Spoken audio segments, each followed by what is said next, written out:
Chapter 6. The Yoga which Conquers Death.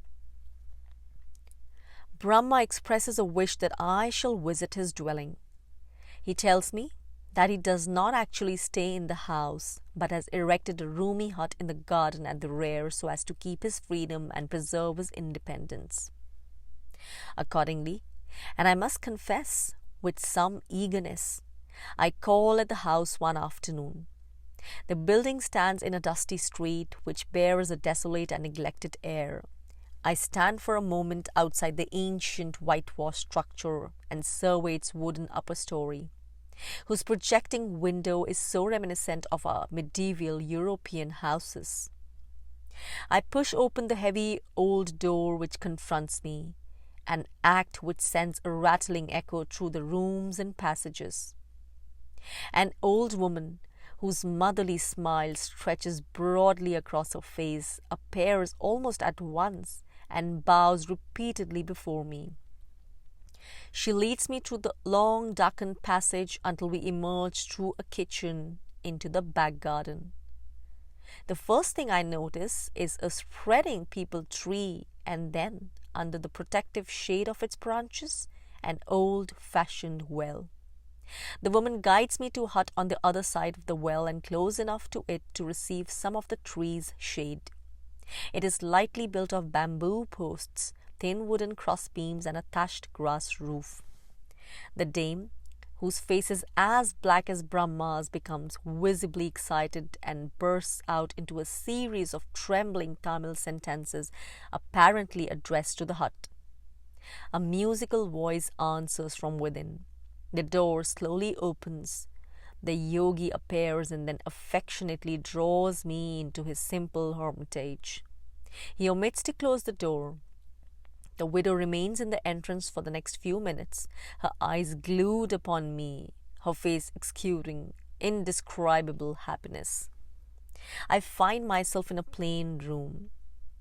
A low-cushionless divan stands along the farther wall, and a rudely made wooden bench, which is littered with papers, fills a corner. A heavily traced brass water pot hangs by a cord from one of the roof beams.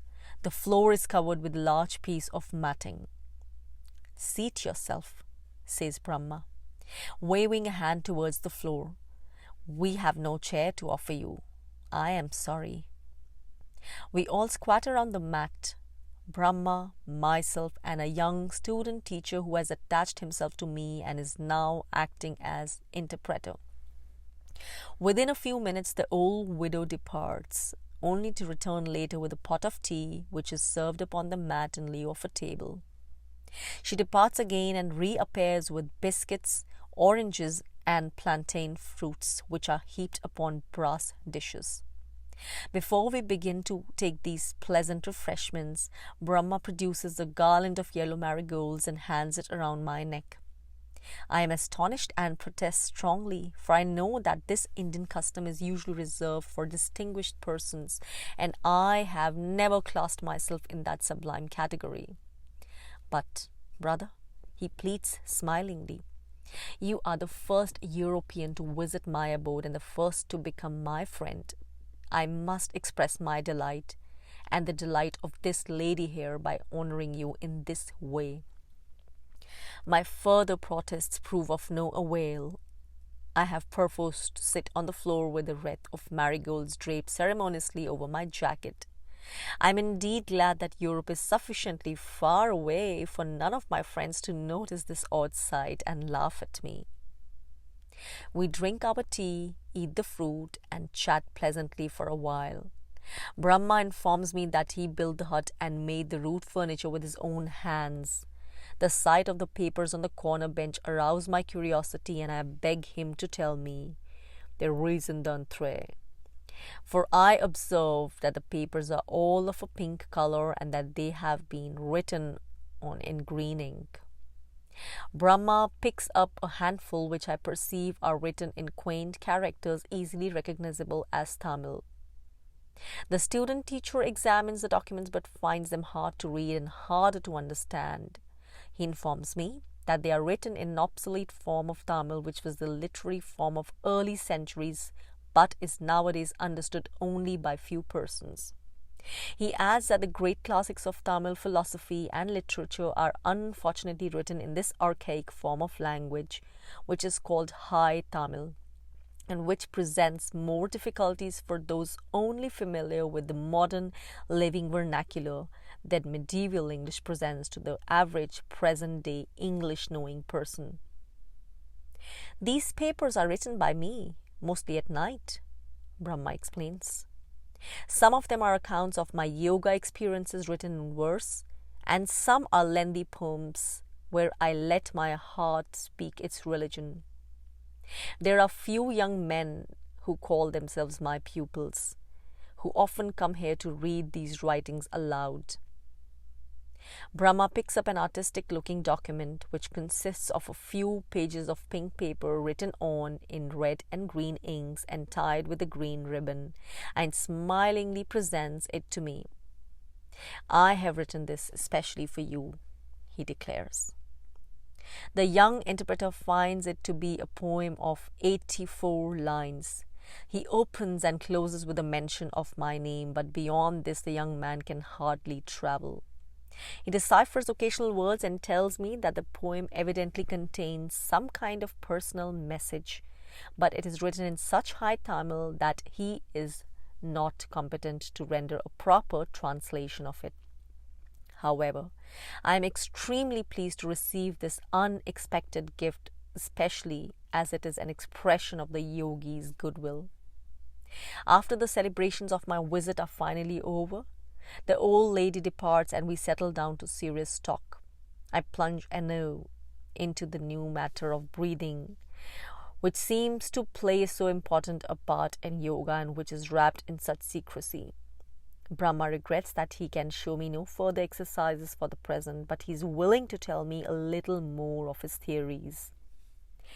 Nature has measured out 21,600 breath rhythms to every man, which he must use up daily and nightly from one sunrise till the next. Quick, noisy and tumultuous breathing exceeds this measure and therefore shortens one's life. Slow, deep and quiet breathing economizes this allowance and so lengthens life. Every breath which is saved goes to build up a great reserve, and out of this reserve a man can draw extra years of living. Yogis do not take so many breaths as other men, nor do they need to, but alas, how can I explain further without transgressing my oaths? This reserve of the yogi tantalizes me. Is it possible that a knowledge which is hidden away with so much pains cannot have something of real worth in it? If that is really the case, then one can understand why these strange men cover up their tracks and conceal the treasure of their teachings in order to ward off superficial curious, the mentally unready, and perhaps the spiritually unworthy. Is it likely that I too may come within one of these latter classifications and eventually leave the country with little more than my trouble for reward? But Brahma is speaking again. Have not our masters the key to the powers of breath? They know how close is the connection between the blood and the breath. They understand how the mind too follows the path of the breath, and they have the secret of how it is possible to awaken awareness of the soul through workings of the breath and thought. Shall I not say that breath is but the expression in this world of a subtler force, which is the real sustainer of the body? It is this force which hides in the vital organs, though it is unseeable. When it leaves the body, the breathing stops in obedience, and death is the result. But through the control of breath, it is possible to get some control over this unseeable current. But though we bring our body under extreme control, even to the point of controlling the beats of the heart, Do you think that our ancient sages had only the body and its powers in view when they first taught our system? Whatever I think about the ancient sages and their purpose disappears in the intense curiosity which is suddenly aroused in my mind. You can control the working of your heart? I exclaim in surprise. My self-acting organs, the heart, the stomach, and the kidney have been brought to some degree of obedience, he answers quietly, without a trace of boastfulness. How do you do that? One gains the power by practicing certain combinations of posture, breathing, and willpower exercises. Of course, they belong to the advanced degrees of yoga. They are so difficult that few persons can ever do them. Through these practices, I have conquered somewhat the muscles which must work the heart, and through the heart muscles, I have been able to go on and conquer the other organs. This is indeed extraordinary. You think so? Place your hand upon my chest, just over the heart, and keep it there. With that, Brahma changes his position, takes up a curious posture, and closes his eyes. I obey his command and then wait patiently to see what is going to happen. For some minutes he remains as steady as a rock and almost as motionless. Then the beating of his heart begins to diminish gradually. I am startled to feel it become slower and slower. A thrill of eeriness spreads over my nerves as I distinctly feel his heart completely stop its rhythmic functioning. The pause lasts for about 7 anxious seconds. I try to pretend that I am hallucinated, but my nervousness is such that I know the attempt is useless. As the organ returns to life from its seeming death, relief seizes me. The beats begin to quicken and normality is safely reached at length. The yogi does not emerge from his motionless self-absorption till some minutes later. He opens slowly his eyes and asks, "Did you feel the heart stop?" "Yes, most distinctly." I am certain that there was no hallucination about the feat. What other strange yogi tricks can Brahma play with his internal mechanism? I wonder. As if in answer to my unspoken thought, Brahma says, "It is nothing compared with what my master can achieve. Sever one of his arteries and he is able to control the flow of blood. Yes, even to stop it. I too have brought my blood under some measure of control, but I cannot do that." "Can you show me that control?" He requests me to take his wrist and grip it where I can feel the flow of blood through his artery. I do so. Within 2 or 3 minutes, I become aware that the curious rhythm which beats under my thumb is lessening. Soon it comes to a definite halt. Brahma has brought his pulse to a stop. I anxiously await the resumption of circulation in his artery. A minute passes, but nothing occurs. A second minute, during which I am acutely conscious of each second, likewise ticks itself away in my watch. The third minute is equally fruitless. Not until halfway through the 4th minute do I become conscious of a faint return to activity within the artery. The tension is relieved. Before long, the pulse beats at its normal rate. "How strange!" I exclaim involuntarily. "It is nothing," he modestly replies. "This seems to be a day of strange feats, so will you not show me another?" Brahma hesitates. "Only one more," he says at length, "and then you must be satisfied." He looks thoughtfully at the floor and then announces, "I shall stop the breath." "But then you will surely die," I exclaim nervously. He laughs but ignores the remark. "Now hold your hand flat under my nostrils." I obey him hesitantly. The warm caress of exhaled air touches and retouches the skin of my hand. Brahma closes his eyes. His body becomes statuesque in his steadiness. He appears to fall into a kind of trance. I wait, continuing to hold the back of my hand immediately under his nose. He remains as still and as unresponsive as a graven idol. Very slowly, very evenly, the caress of his breath begins to diminish. Ultimately, it completely ceases. I watch his nostrils and lips. I examine his shoulders and chest, but in no single case can I discover any external evidence of respiration. I know that these tests are not final and wish to make a more exhaustive test. But how?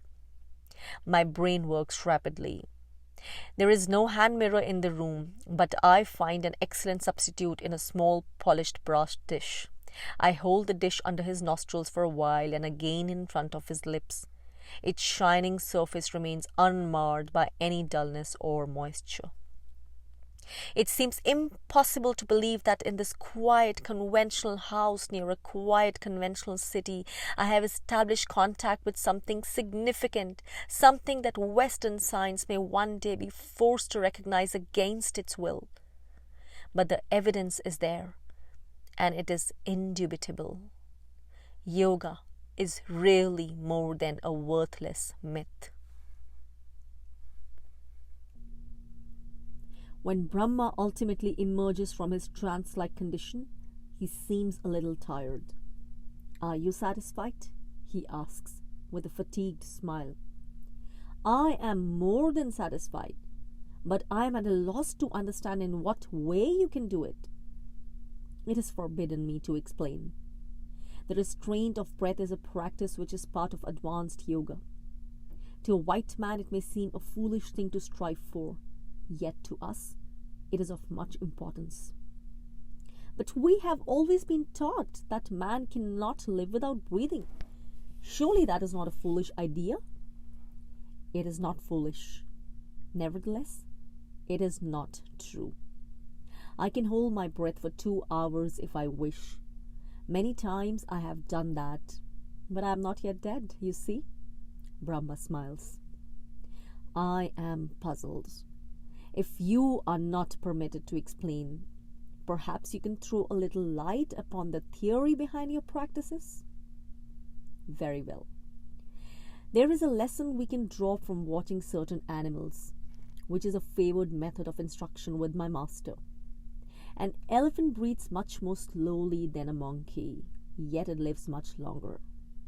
Some of the large serpents breathe far more slowly than a dog, yet they live far longer. Thus, creatures exist which show that slowness of breathing may possibly prolong age. If you can follow me so far, the next step will be easier for you to grasp. Now, in the Himalayas, there are bats which go into winter sleep. They hang suspended in the mountain caverns for weeks, yet they do not draw a single breath until they again awaken. The Himalayan bears, too, will sometimes sink into trance throughout the winter, their bodies apparently without life. In deep burrows of the Himalayas, when food cannot be found during the winter, there are hedgehogs which pass into sleep for some months, a sleep in which breathing is suspended. If these animals cease to breathe for a time and yet live, why should not human beings be able to do the same? His statement of curious facts is interesting, but it is not so convincing as his demonstration. The common notion that breathing is an essential function in every condition of life is not to be thrown aside at a few minutes' notice. We Westerners will always find it difficult to understand how life can continue in a body unless breathing continues also. Life always continues, he answers cryptically. Death is but a habit of the body. But surely you cannot mean that it may be possible to conquer death? I inquire incredulously. Brahma looks at me in a strange manner. Why not? There is a tense pause. His eyes search me, but they do it in a kindly way.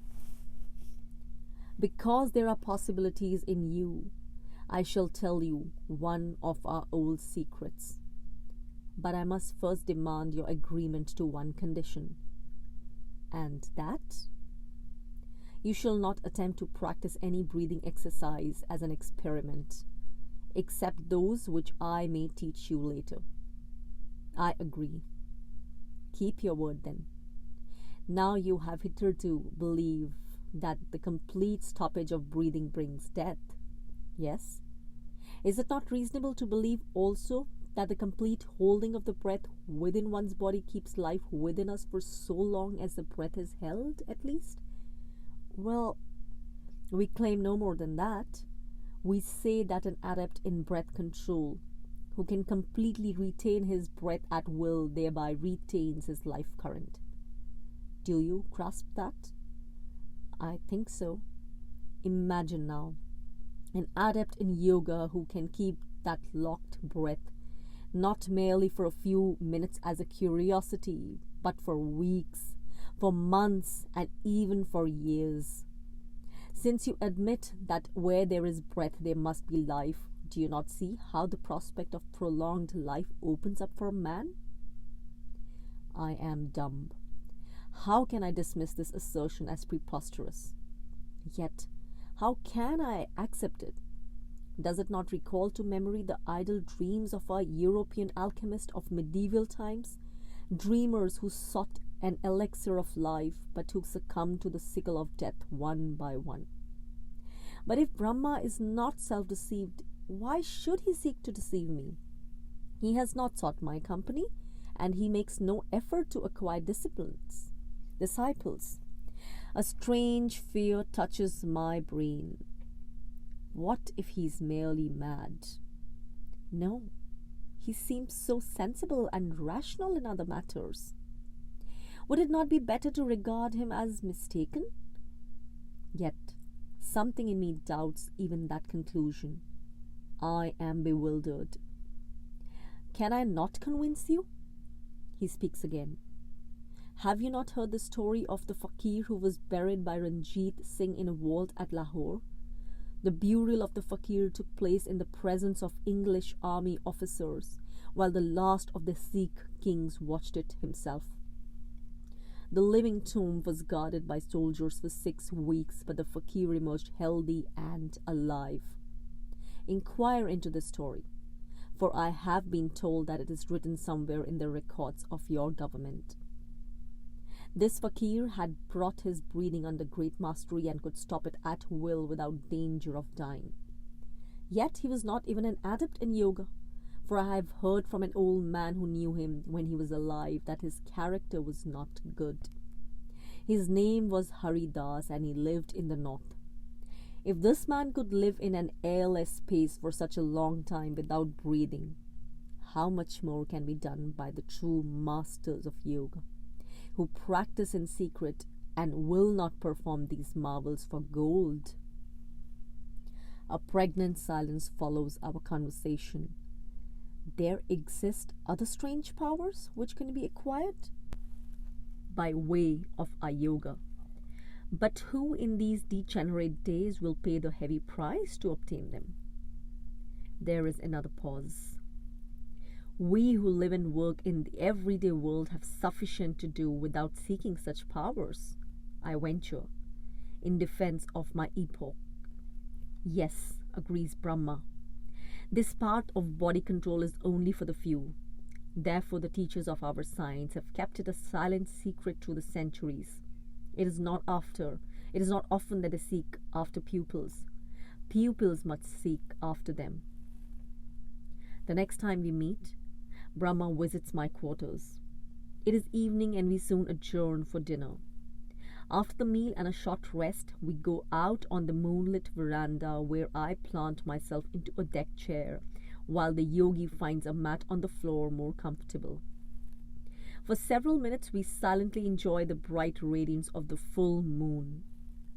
As I have not forgotten the astonishing events of our last meeting, It is not long before I broach anew this incredible matter of men who snap their fingers at death. Why not? Brahma asks his favorite question. There is an adept in our yoga of body control who is hidden among the Nilgiri hills, here in the south. He never stirs from his retreat. In the north there lives another whose home is a cave upon the snowy Himalayas. These men you cannot meet, for they disdain this world. Yet their existence is a tradition among us, and we are told that they have extended their lives to hundreds of years. You really believe this? I exclaim in deferential doubt. Without a doubt. Have I not the visible example of my own master? A question which has been on my mind for many days presses itself to the fore again. Hitherto I have hesitated in voicing it, but now that our friendship has come so close, I decide to give the query a bold outlet.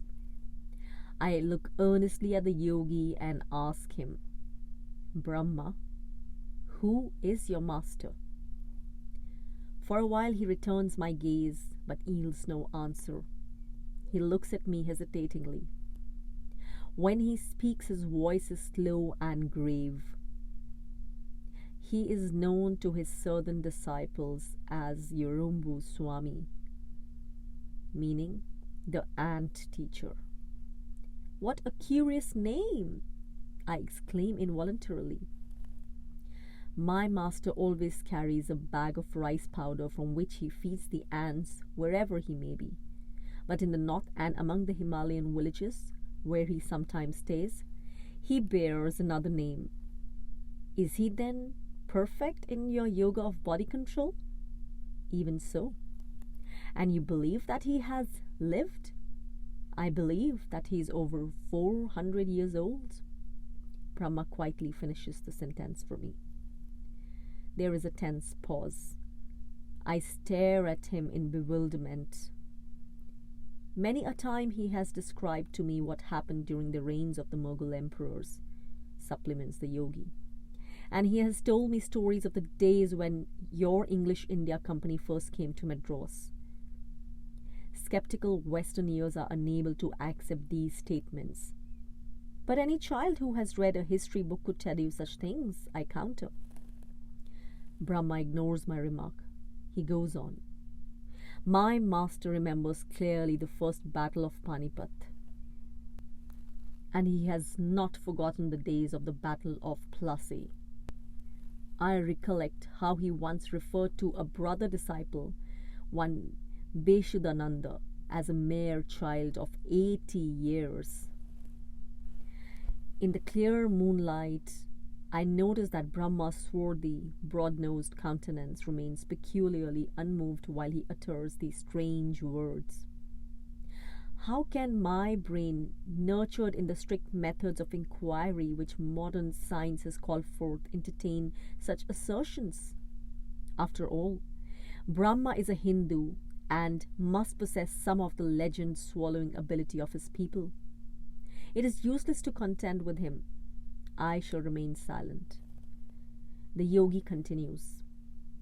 For more than 11 years, my master was spiritual advisor to one of the old Maharajas of Nepal, the state which lies between India and Tibet. There he is known and loved by some of the village people who dwell among the Himalayan mountains. They revere him as a god when he visits them, yet he talks to them in a kindly way, in the manner of a father talking to his children. He gives no heed to caste rules, and he eats neither fish nor meat. How is it possible for a man to live so long? My thoughts involuntarily voice themselves again. Brahma looks away, seems to forget my presence. There are 3 ways in which this is possible. The first is to practice all the postures, all the breathing exercises, and all the secret exercises which comprise our system of body control. This practice must take place until one is perfect, which can be done only under a proper master who can show you in his own body what he teaches. The second way is to partake regularly of some rare herbs which are known only to the adepts who have studied the matter. These adepts carry the herbs secretly or hide them in their robes when traveling. When the time arrives for the final disappearance of such an adept, he selects a worthy disciple, makes the secret known to him, and presents him with the herbs. To none else are they given. The third way is not easy to explain. Brahma stops abruptly. Will you not try? I urge. It is possible that you will laugh at my words. I assure him that, on the contrary, I shall treat his explanation with due respect. Very well. There exists a tiny hole inside the brain of man. Within this hole dwells the soul. There is also a kind of valve which protects this hole. At the bottom of the spine, there comes into being the unseeable life current which I have mentioned to you more than once. The constant loss of this current causes the body to grow old, but its control fills the flesh with new life and perpetuates it. When a man has conquered himself, he can begin to get this control by certain practices which are known only to advanced yogis of our school. And when he can withdraw this life current up his spine, he may then try to concentrate it into the hole into the brain. But unless he finds a master who will assist him to open the protecting valve, he cannot succeed. If he finds a master who is willing to do this, then the unseeable current will enter the hole and turn into the nectar of longevity, as we name it. It is no easy task, for ruin waits in ambush for the man who attempts it alone. But the man who succeeds can induce a condition similar to death whenever he pleases, and so obtains the victor's power when real death seeks him out. In fact, he can choose the exact moment of his death at any time, and to the severest examination he will appear to have died naturally. One who has all these three methods at his command can live for many 100 years. So have I been taught. Even when he dies, the worms will refrain from attacking his body. A century later, his flesh will still be free from decay. I thank Brahma for his explanation, but I wonder. I am profoundly interested, but I am not convinced. Anatomy does not know this current of which he talks, and it has certainly never known his nectar. Are these stories of physiological marvels mere superstitious misunderstandings? With them one returns to the age of fable, the ancient days of long-lived wizards and magicians who hold the elixir of life. Yet, the demonstrations of breath and blood control which Brahma has given me provides some assurance that yogic powers are not mere chimeras, that these powers can undoubtedly be responsible for the performance of feats which must appear fabulous to the uninitiated. Beyond this point, I find it difficult to walk with him. I remain respectfully silent, careful not to allow my intellectual struggles betray themselves on my face. Such powers as these would be much desired by men who are nearing the grave, Brahma resumes. But forget not that the way to them is full of danger. Can you wonder that our master says of these exercises, keep them as secret as you would keep a box of diamonds? So you are unlikely to reveal them to me? Those who wish to become adepts should first learn to walk before they try to run, he replies with a faint smile. A last question, Brahma. The yogi nods. Where is your master now living? He has entered a temple retreat in the mountains of Nepal on the yonder side of the Terai jungle. Is he likely to return to the plains again? Who can foretell his movements? He may remain in Nepal for many years, or he may begin his travels again. He likes Nepal best because our school of yoga flourishes better there than in India. You see, even the teaching of body control differs with different schools, and ours is the Tantra school, which is better understood in the atmosphere of Nepal than among the Hindus. Brahma reverts to silence. I guess that he is dwelling in devoted thought upon this enigmatic figure of his master. Ah, if these things I have heard tonight are more real than legendary, then indeed one may catch a glimpse of what is around the corner. Man, ageless and immortal. If I do not hurry my pen, this chapter will never be brought to a close. Therefore, I shall endeavour to transfix the last memorable scene of my association with the yogi of the 5 names. The Indian night comes quickly on the heels of evening.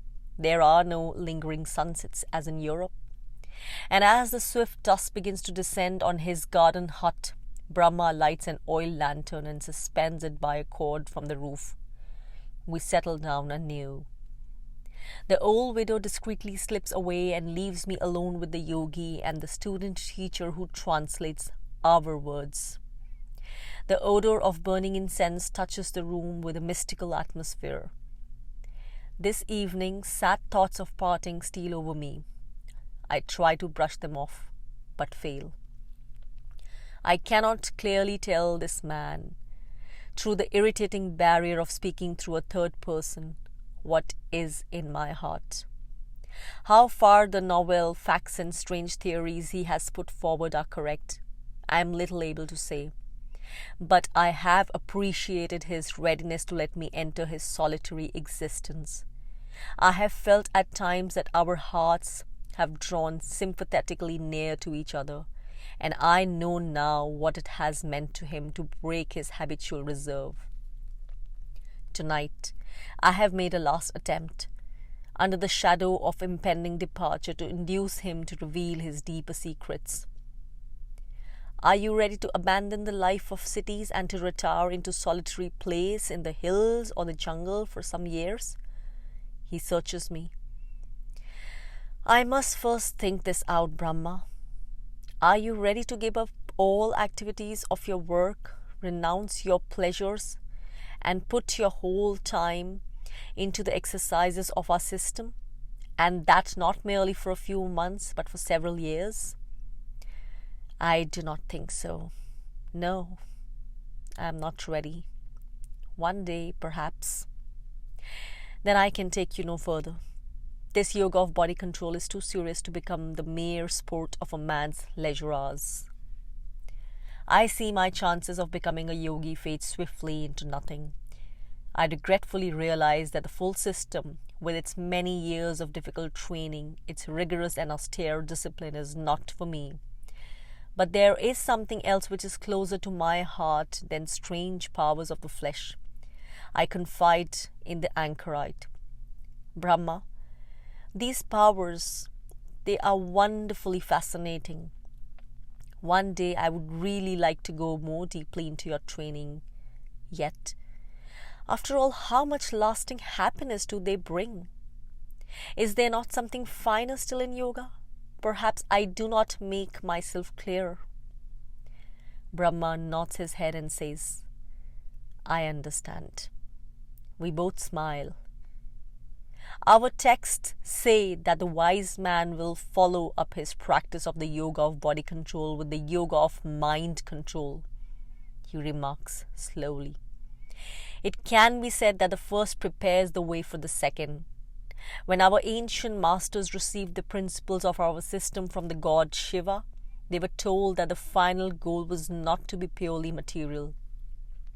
They understood that the conquest of the body was to be looked upon as a step towards the conquest of the mind, and this again is a way to becoming spiritually perfect. So you see that our system deals with things close at hand, indeed with the body, but only as an indirect means of penetrating to the spirit. Therefore, my own master has taught me, first run your course in body control, then you can take to the kingly science, the mind control. Remember that a body which is mastered ceases to distract the mind. Only a few can plunge straight into the path of holding the thoughts. Yet if a man feels strongly drawn to the way of mind control, we do not interfere, for that then is his path. And that is purely mental yoga? Even so, it is a training to make the mind like a steady light, and then that light is turned on to the abode of the spirit. How can one start such training?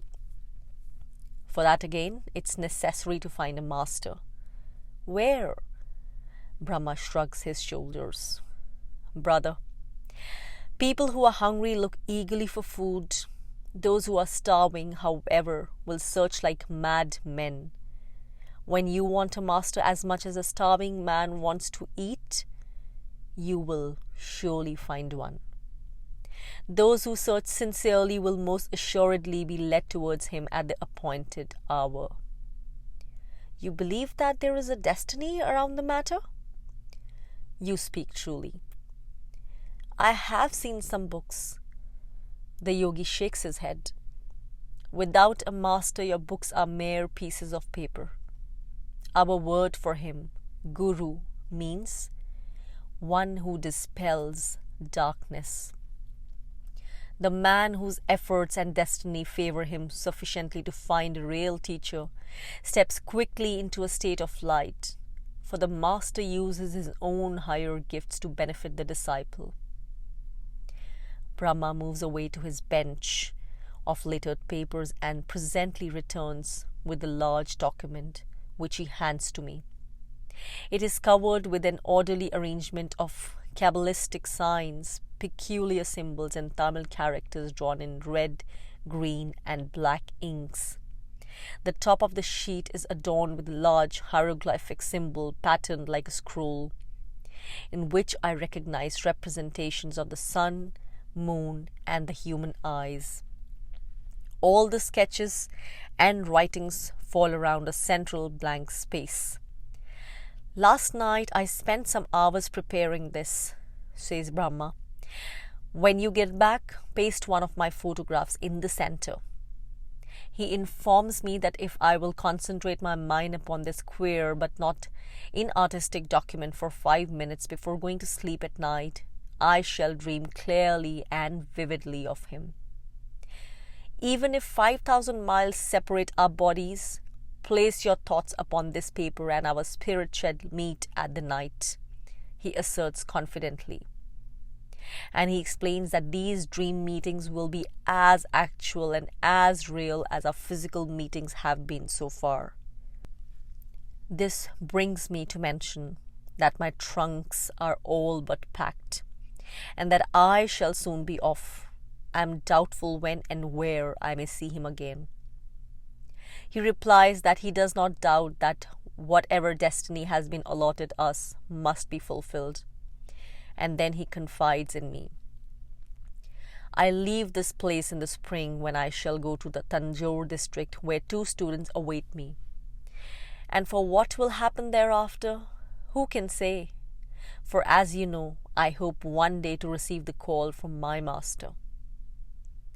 There is a long silence, which Brahma eventually breaks by addressing me in a voice which is lowered to a hushed whisper. I turn to the student teacher, preparing myself to receive some new revelation. Last night my master appeared to me. He spoke to me about yourself. He said, "Your friend, the Sahib, is eager for knowledge. In his last birth he was among us. He followed yoga practices, but they were not of our school. Today, he has come again to Hindustan, but in a white skin. What he knew then has now been forgotten, yet he can forget for a while only. Until a master bestows his grace upon him, he cannot become aware of this former knowledge. The master's touch is needed to help him recover that knowledge in this body. Tell him that soon he shall meet a master. Thereafter light will come to him of its own accord. This is certain. Bid him cease his anxiety. Our land shall not be left by him until this happens. It is the writing of fate." that he may not leave us with empty hands. I draw back, astounded. The lamp throws its beams of light upon the little assembly. My young interpreter's face seems stricken with awe in that yellowish glare. "Did you not tell me that your teacher was in distant Nepal?" I demand reproachfully. "Indeed, he remains there still." "Then how on earth can he travel 12,000 miles in a single night?" Brahma smiles cryptically. "My master is ever present to me, though India's span lies between our bodies. I receive his message without letter or bearer. His thought speeds through the air. It reaches me and I understand. Telepathy? If you wish." I rise, for it is time to go. We wander out on our last moonlight walk together and pass the ancient walls of the temple which stands not far from Brahma's house. The moon filigrees through the many branched trees as we halt at a lovely group of palms which borders the road.